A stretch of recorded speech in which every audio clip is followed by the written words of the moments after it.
Hello， 大家好，我是刘毅。今天我们做到炸香椿鱼儿。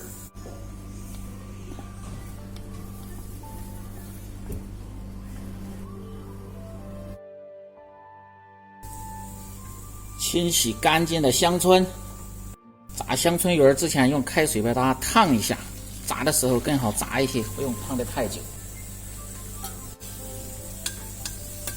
用凉水泡一下子，倒出控水。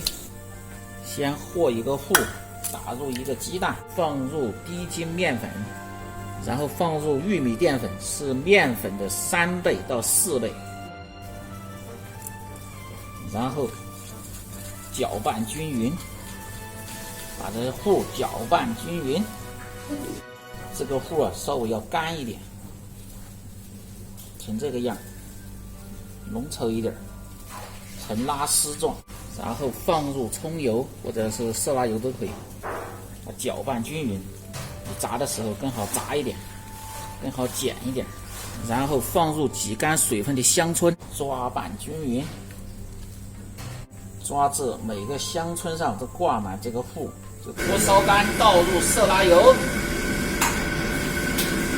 油温4成热，开小火，开始下香椿油。这个一个一个的慢慢下，炸出来特别的好看，又酥又脆。先捞出来，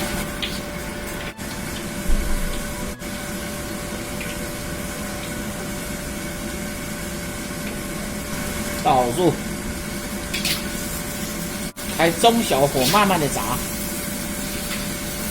如果想让口感更酥脆一点，炸至2分钟，然后捞出，再次油温升高的时候复炸，炸至表面微黄，它就会很酥脆。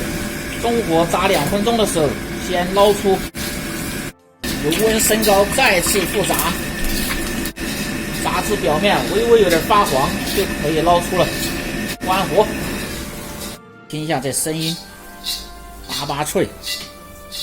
吃的时候再放入椒盐就可以。椒盐拌均匀，旁边少放点椒盐。